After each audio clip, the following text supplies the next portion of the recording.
The year is 1518. The place, the prosperous and cultured city of Strasbourg, then part of the Holy Roman Empire.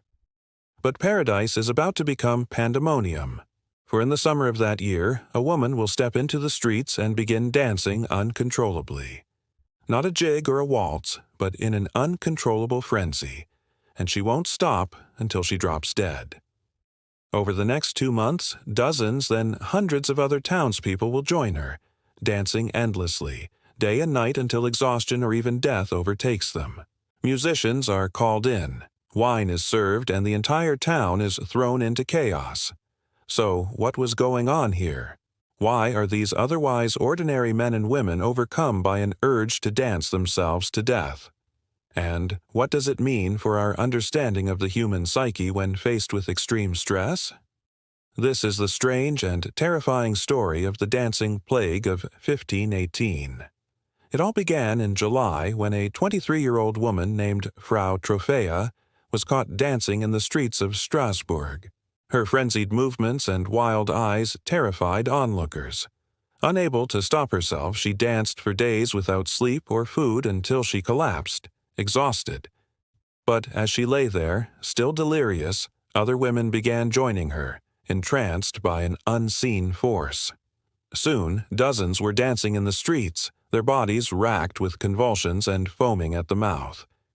Men soon joined the growing crowd, throwing themselves into the maelstrom of movement. No one knew how to stop them. They danced on, ignoring pleas from family and friends to return home and eat, their eyes blank, staring into the middle distance as if hypnotized. By August, the number of dancers had swollen to hundreds, and the entire town was descending into chaos. The authorities desperately sought a solution, but faced with the unknown, they took drastic measures.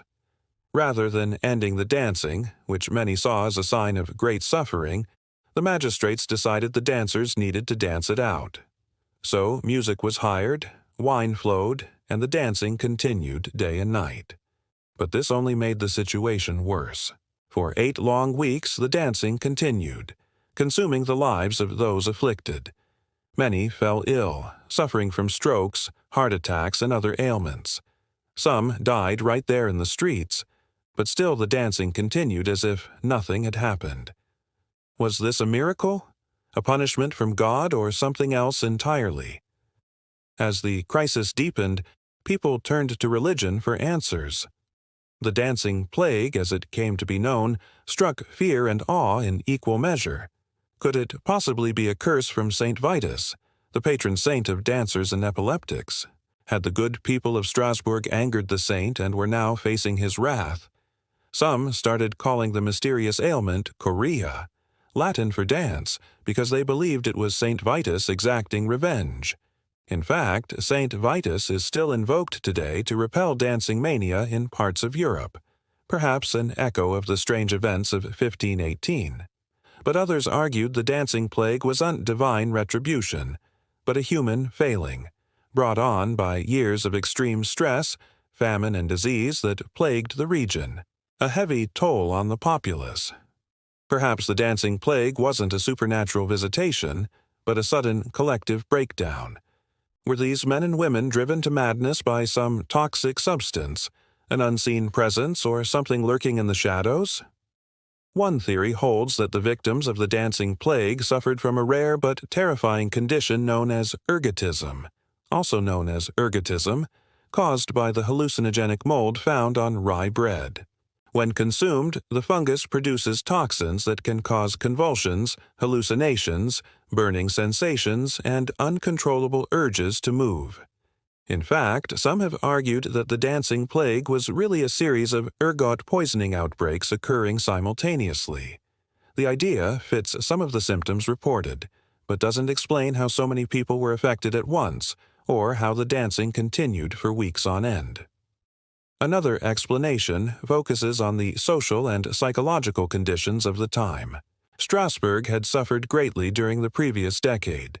A devastating flood in 1514 and an outbreak of the bubonic plague in 1517 killed thousands. By the time the dancing plague hit in 1518, the population had been pushed to the brink. Food was scarce, the economy was in sharp decline, and a deep sense of despair hung over the city. Some scholars believe the dancing plague was really mass hysteria brought on by these dire circumstances. But why would mass hysteria manifest as uncontrollable dancing? And why did the dancing continue for so long after the initial outbreak? As the mystery deepened, rumors spread throughout the city, stoking fear and panic. Hadn't St. Vitus been invoked against the devil himself?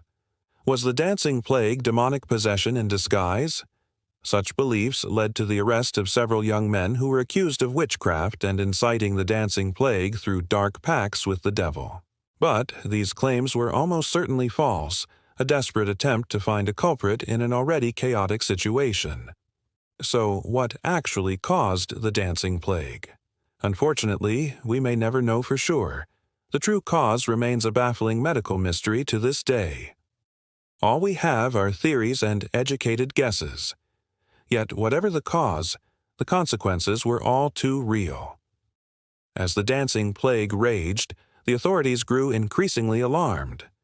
The sight of hundreds of emaciated dancers, many of whom were now dead, horrified those who witnessed it. And with no cure in sight, the magistrates knew they had to take drastic action. On September 16th, they issued a decree banning all music and dancing within the city limits. Violators were threatened with arrest and imprisonment. Slowly but surely, the dancing plague began to subside. By mid-October, only a handful of dancers remained, and by November, the crisis was over. But the toll had been heavy. Between July and October 1518, it is estimated that between 400 and 1,000 people had died from exhaustion, heart attacks, and other ailments brought on by the dancing plague. More than 50 corpses were collected each day at the height of the outbreak, and the dead were buried in mass graves outside the city walls. Though the immediate crisis was over, the legacy of the dancing plague lived on. In the years that followed, pamphlets and broadsides chronicled the strange events of 1518, spreading tales of the dancing mania across Europe. Some accounts claimed the dancing plague was a divine punishment, while others blamed it on witchcraft or poisonous rye bread. But none could say with certainty what had caused the outbreak. One of the earliest printed accounts came from a man named Johann Weyer, a physician and professor of medicine at the University of Basel. In his 1519 treatise, he described the symptoms and bizarre behavior of those affected, but offered no explanation for the outbreak. Another account came from a German monk named Benedict Schrift, who published a broadside in 1519 titled The Origin, Uprising, and Dwindling of the Dance Plague. Schrift blamed the outbreak on a lack of confession and absolution of sins, arguing that God had sent the dancing plague as punishment.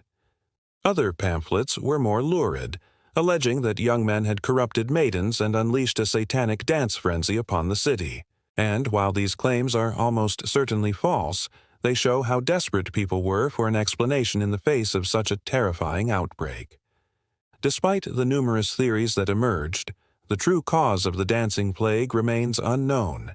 We may never know what drove Frau Troffea and so many others to dance uncontrollably for days on end. What we do know is that the dancing plague remains one of the most haunting episodes in human history. It is a stark reminder of the fragility of the human mind and body when faced with fear, suffering, and mass belief, and it continues to baffle scientists and historians to this day. The dancing plague of 1518 remains one of history's greatest medical mysteries, a bizarre moment when hundreds of men and women danced themselves into madness and death.